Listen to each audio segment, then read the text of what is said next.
Welcome to this edition of The Explainer. We're setting the stage today for one of the absolute best moments on the sports calendar. It's NCAA FBS Week 0. Picture it, the cinematic, high-stakes atmosphere under the lights at Stanford Stadium. The transfer portal dust has finally settled, and that pure, crackling anticipation of a brand new season is literally in the air. We've got a classic gridiron clash lined up between the Hawaii Rainbow Warriors and the Stanford Cardinal. But look, we're skipping past all the generic preseason hype today. We're stripping away the noise and looking straight at the tactical board. Using completed 2025 baseline data, we are going to deconstruct this matchup piece by piece. We'll figure out exactly how these two teams will attack each other, where the structural vulnerabilities are hiding, and what the math is actually telling us about this season opener. Let's dive in. Here's our war room agenda for today.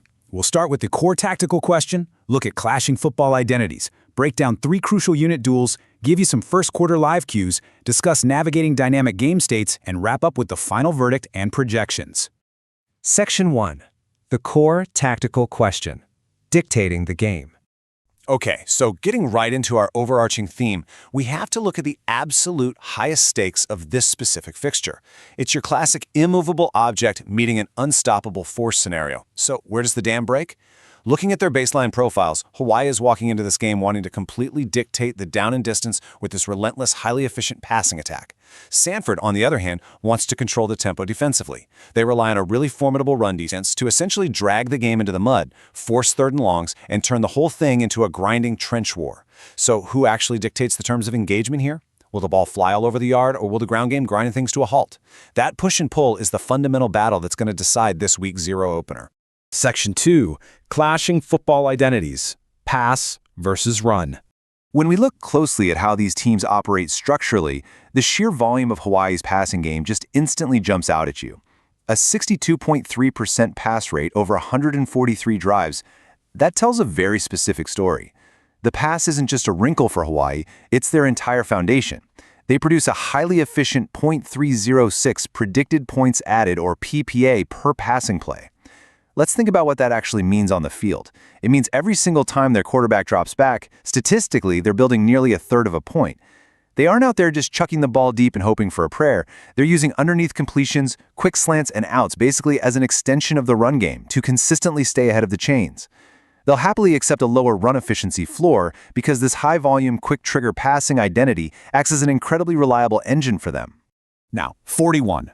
That number is a literal visual gut punch when it comes to Stanford's primary offensive vulnerability. In 12 games during their baseline season, Stanford allowed a massive 41 sacks. 41! And as a direct result of that, their passing down success rate plummeted to just 24.6%. That is not just a slight weakness, folks. That's a structural crisis on passing downs.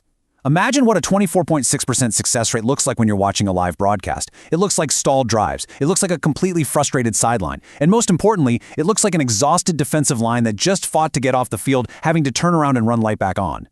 If Stanford falls behind schedule on first and second down, and they get forced into obvious third and long passing situations, their baseline data points to a really high likelihood of total offensive collapse under pressure.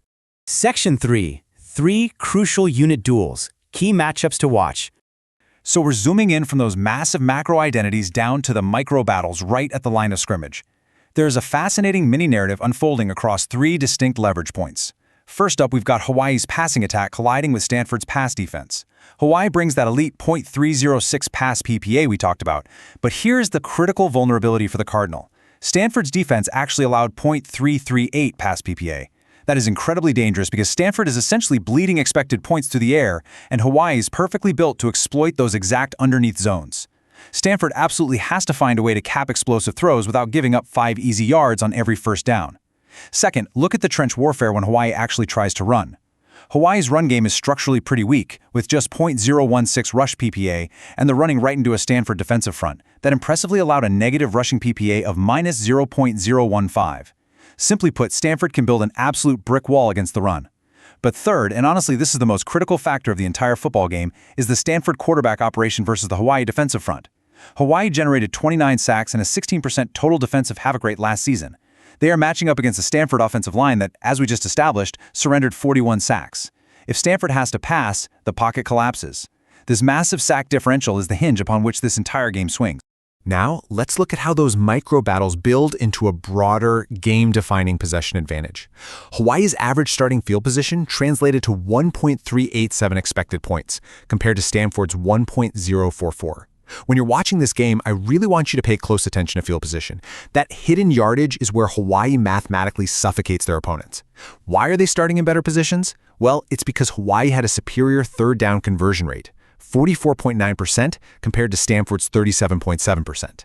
It's this slow, methodical burn that ultimately wins football games.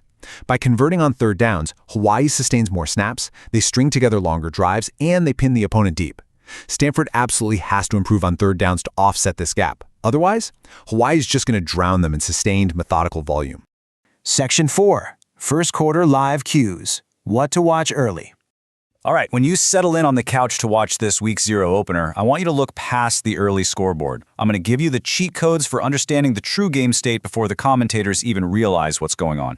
First, track Hawaii's early down completion efficiency. Are they easily picking up 4 or 5 yards on first down and staying ahead of the chains? Second, keep an eye on Hawaii's pass protection. Can their offensive line hold up without having to keep tight ends and running backs in to block? Third, watch Stanford's first down rushing success. If Stanford is consistently pounding the rock and setting up 2nd and 5, their offense is going to look vastly improved. But fourth, and most critically, make a note of any Stanford sack or pressure events. If they are taking sacks early in the first quarter, Hawaii's preferred script is unfolding absolutely perfectly. Section 5. Navigating dynamic game states. Adjusting tactics. How do the tactical mandates shift when the scoreboard actually changes? If Stanford manages to jump out to an early lead, they have to manage the game state aggressively by playing conservatively. That means reducing dropback volatility. Do not expose your quarterback to unnecessary sacks. They can do this by utilizing max protect schemes, leaning heavily on the quick game, and relentlessly pounding the rock. On the defensive side, Stanford must preserve deep coverage discipline. When Hawaii falls behind schedule and needs to catch up, their passing down explosiveness metric jumps to a massive 2.183. Stanford simply cannot afford to give away quick, cheap scores over the top when they are the ones holding the advantage. But what happens if Hawaii leads early? This is where a snowball effect becomes incredibly dangerous. Hawaii needs to play to their clearest edge. They have to keep executing efficient early down throws and controlling the pace of the game. They absolutely shouldn't suddenly abandon their passing identity just to run the clock. Passing is their engine. Here's how that snowball effect works. If Hawaii gets a lead, Stanford has to pass to catch up. If Stanford has to pass, they're highly susceptible to taking sacks. If they take sacks, their drives stall, and Hawaii gets the ball right back to further suffocate the clock. By keeping the pressure on, Hawaii forces Stanford's vulnerable offense into predictable, low success rate passing downs. It's a vicious cycle. Now imagine the tension of a one-score game entering the fourth quarter. The absolute top priority here has to be ball security. Interestingly, both of these teams had exactly 17 turnovers in their 2025 baselines, which creates a highly volatile, completely unpredictable late-game risk differential. In crunch time, Hawaii should favor route combinations that safely convert the sticks rather than forcing deep, low-percentage explosives. Plus, we really have to remember the strict rules of NCAA FBS overtime. A tied game after 60 minutes guarantees overtime. There are no ties. Therefore, any final possession decisions, clock management, and two-point conversions must be evaluated purely on maximizing win probability. You don't play conservatively just to preserve a tie that literally doesn't exist. You play to end it on your terms.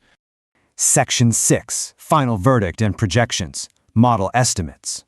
So based strictly on the empirical data baseline, the model estimate projects a final score of Hawaii 27, Stanford 20. That gives Hawaii a 65% win probability and Stanford a 35% win probability. Why does the math heavily favor the road team here? Mostly because Hawaii's offense was materially more productive and efficient through their relentless short passing game, while Stanford's profile is really dragged down by a combination of poor rushing efficiency and, of course, those 41 allowed sacks. The model heavily weights that massive sack differential. Stanford absolutely has a viable path to an upset, but it is a narrow one. They have to play near-perfect early down football, successfully run the ball, protect their quarterback at all costs, and leverage their home field advantage to force Hawaii into long third downs. Now, before we wrap up, we really must highlight a vital sports analytics disclaimer. These are model estimates, folks. They are not guarantees, and they are absolutely not betting advice or market facts. All of these projections rely on completed 2025 college football data team metrics, and because this is a Week 0 game, it introduces massive mathematical uncertainty. We are dealing with unconfirmed 2026 rosters, unknown portal impacts, unverified starting quarterbacks, and fluctuating availability.